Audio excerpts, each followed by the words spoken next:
Esse é o oitavo vídeo do módulo 2 sobre classes e a gente vai falar sobre a tabela de métodos virtuais, também conhecida como vTable. As vtables elas são usadas em algumas linguagens de programação orientadas a objetos, por exemplo, C++, para implementar despacho dinâmico, né? Aqueles métodos abstratos que têm polimorfismo. Então, em C++, em vez de chamar de método abstrato, eles chamam de método virtual e usam essa técnica que a gente vai discutir para despachar esses métodos dinamicamente. Então, aqui tem o exemplo da aula passada. O que eu fiz foi adicionar aqui mais um método abstrato, um método virtual, é a mesma coisa, e pensar aqui que poderiam ter mais outros 10 métodos virtuais. Então, eu tenho aqui um para exibir a figura, um para calcular a área, imagina que tem um para calcular o perímetro e etc. Ou seja, eu tenho uma quantidade enorme aqui de métodos abstratos, de métodos virtuais. E aí, se a gente for passar esse código para C, usando a técnica do vídeo anterior, o que vai acontecer é que a gente vai precisar de vários ponteiros aqui. Vou precisar de um ponteiro para cada método virtual, para cada método abstrato. Porque quando eu tiver a implementação, eu vou ter que configurar os ponteiros certos para ele chamar o método correto. Então, por exemplo, se a subclasse for uma subclasse de retângulo, esse print vai ter que apontar para a função que sabe calcular, sabe exibir um retângulo na tela. E a área vai ter que apontar para uma função que sabe calcular a área de um retângulo e assim em diante. A mesma coisa para todos esses outros 10 métodos aqui. E isso vai funcionar. Então, se eu tenho aqui esses ponteiros, quando eu tiver aqui o construtor do retângulo, a gente já viu, o que a gente vai fazer é cada uma desses campos, que guarda o ponteiro para o método virtual, eu vou gravar a função correspondente aqui. Bom, apesar de funcionar, tem um probleminha aqui, que é o seguinte. Quando eu for alocar esse espaço todo, eu vou precisar alocar todos esses ponteiros aqui. Tá? Então, aqui no caso, cada ponteiro desse vai ocupar, se for uma arquitetura de 64 bits, um ponteiro vai ocupar 8 bytes. E eu tenho 12 métodos virtuais, o print, o área e outros 10. Então, para cada objeto que eu criar, cada retângulozinho que eu criar, eu vou ter que gastar 96 bytes para cada um deles, só para guardar esses ponteiros aqui. Aqui são os ponteiros que eu vou ter que guardar. 96 bytes só para isso. Sendo que o tamanho da memória, digamos, dos campos, das propriedades, é muito menor. Olha aqui, é só o X, o Y, o RGB. Então, proporcionalmente, eu gasto muito espaço com esses ponteiros em relação aos dados que esse retângulo realmente guarda. Então, essa técnica que a gente adotou, ela é muito dispendiosa, ela é muito cara. Será que tem uma maneira da gente não precisar guardar tantos ponteiros assim? O que a gente pode observar aqui? Bom, a ideia então, que eu vou já adiantar aqui, é a seguinte. Bom, quando eu for criar um retângulo, ou uma elipse, ou seja lá qual for o objeto, a gente vai ver que todos esses métodos aqui sempre vão ser os mesmos. Então, por exemplo, se for um retângulo, o print vai ser rectPrint, o area vai ser o rectArea e assim em diante. Todos esse blocão aqui de métodos virtuais sempre vai ser o mesmo para os retângulos. E no ellipse new, todos os métodos sempre vão ser o ellipse print, ellipse area, etc, etc. Então, a ideia é, será que eu não consigo, em vez de ter um ponteiro para cada método desse, Será que eu não consigo juntar todos esses métodos aqui em um ponteiro só? E aí eu economizaria um monte, né? Em vez de ter 12 ponteiros, eu teria um ponteiro só. Será que a gente consegue fazer isso? Então agora dá uma pausa no vídeo e tenta ver. Será que em vez de ter um ponteiro para cada um desses 12 métodos, será que tem uma outra alternativa? Então, a técnica que a gente vai adotar com essa tabela virtual de métodos é a gente usar um ponteiro único que vai apontar para uma tabelinha que tem esses 12 ponteiros.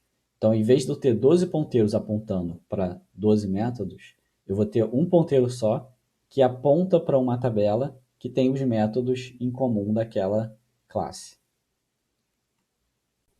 Então, está aqui, usar um ponteiro único para uma tabela com outros 12 ponteiros.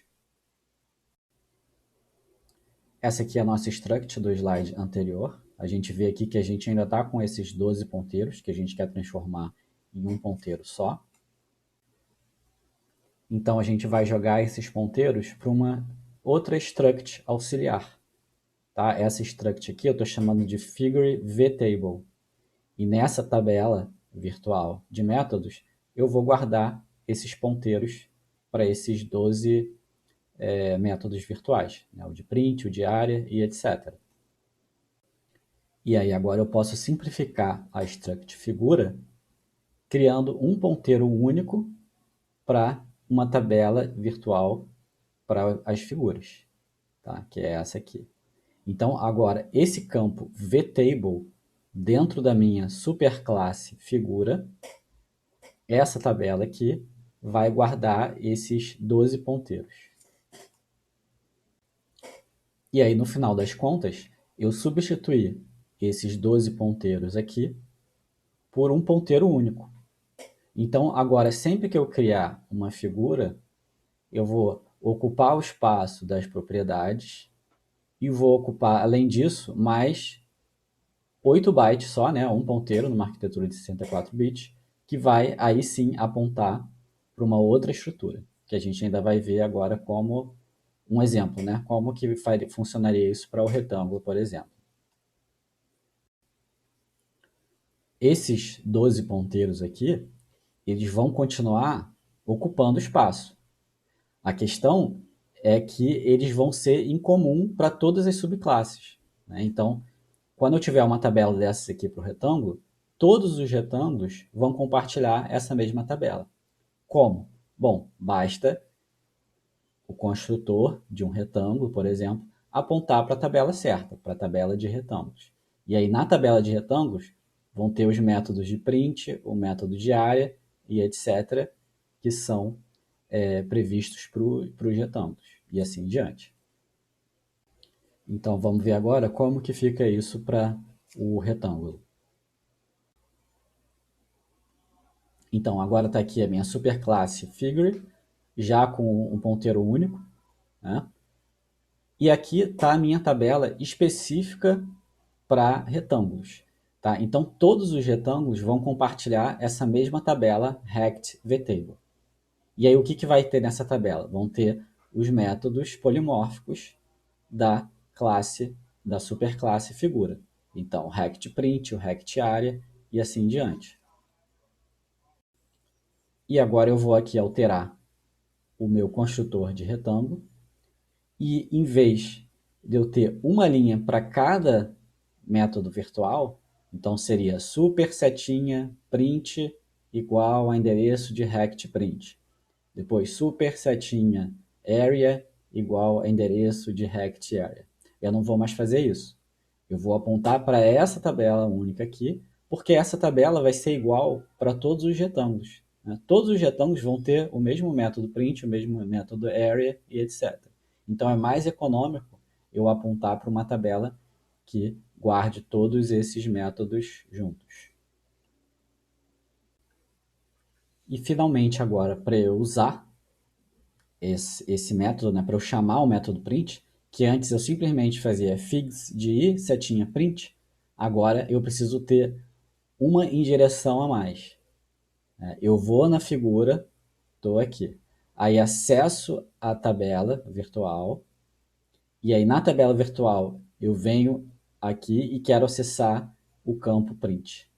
E aí no final das contas eu vou chamar o rect print se isso for um retângulo, ou vou chamar um rect, desculpa, o elipse print se for uma elipse, e assim em diante.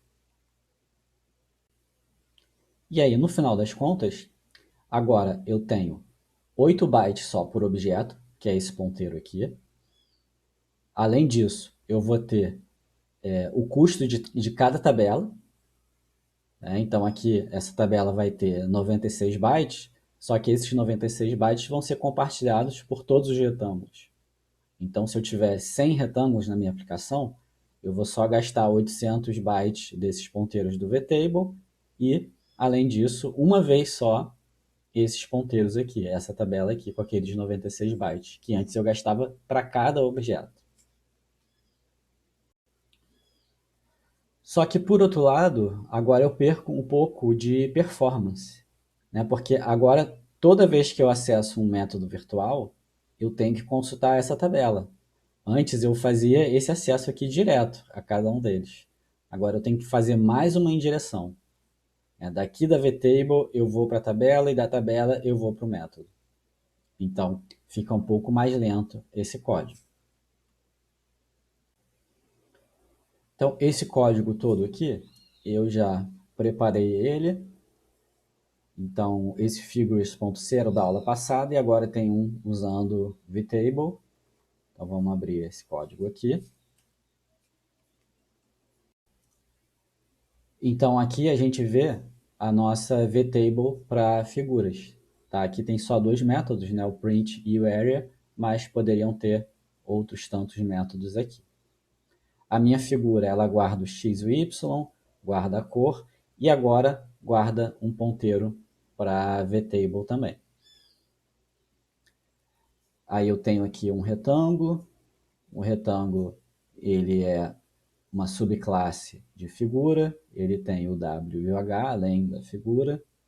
Aí eu tenho a minha função de print aqui, tenho a minha função de área, essas duas são específicas para retângulo, né? São as funções de implementação da minha subclasse. E na minha VTable específica de retângulos, eu vou colocar justamente esses dois métodos, o de print e o de area. E aí a gente vê aqui agora no construtor do retângulo que eu atribuo a VTable da classe lá em cima, figura, eu coloco as minhas implementações aqui dos meus métodos virtuais. O código para elipse é muito parecido. Eu vou ter uma VTable específica para elipse, com a função de print e a de area, e a VTable vai apontar para essa outra tabela aqui. E a minha função main, eu crio retângulos e elipses e faço aquela chamada agora indireta, né, ao método virtual print, passando pela tabela virtual das subclasses que estiverem aqui na minha lista de figuras. E é isso. E agora o exercício para essa aula é o seguinte. Parecido com o anterior, da aula passada, converter algumas classes do projeto em Java para C. Mesma coisa, uma struct para representar a classe figure. Agora, essa classe figure ela tem que ter pelo menos 3 métodos virtuais. Então, por exemplo, print, o area e algum outro que vocês precisam adicionar. Usem a criatividade. 2 structs para as duas figuras mais complexas, igual ao exercício anterior. E a main tem que criar figuras e exibir na tela. Enfim, usar esses métodos aqui, né? E instruções extras, preciso usar um mecanismo de VTable para polimorfismo e pode se basear nesse código aqui. Tem um código específico para VTable que vocês podem copiar. Tá? Então, basicamente, a dificuldade ali vai ser adicionar um novo método virtual e adaptar para essas duas structs diferentes do retângulo e elipse que estão lá. Uma coisa do código interessante do código anterior, que eu vou mostrar aqui de novo, é o seguinte. Vamos olhar aqui o método de print. Então, eu tenho o método retângulo aqui para exibir ele na tela. Aí repara aqui que eu ponho o tamanho na posição e na área. Então eu exibo agora, antes eu exibia só o tamanho e a posição, agora como eu tenho esse método área, eu estou exibindo a área também. Vamos compilar esse código para ver como é que está. Então, vou compilar aqui esse código com o vtable, vou executar. Tá, então ele mostra o retângulo de tamanho tal, na posição tal e área tal. Né? Então agora ele está exibindo a área também para o retângulo e para a elipse. E o interessante aqui nesse código é que para exibir a área, como eu estou dentro de um retângulo, eu sei que isso aqui é um retângulo, né? Eu sei que esse this é um retângulo porque eu estou executando ele aqui num contexto de retângulo. Então, não teria problema eu aqui no contexto do retângulo chamar o rect area direto para calcular a área do retângulo.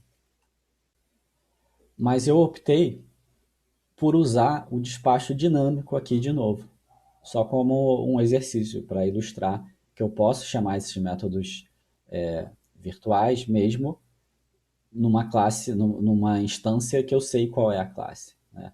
Essa chamada aqui é mais lenta, né, do que se eu chamasse direto o rect area. Eu poderia fazer aqui, chamar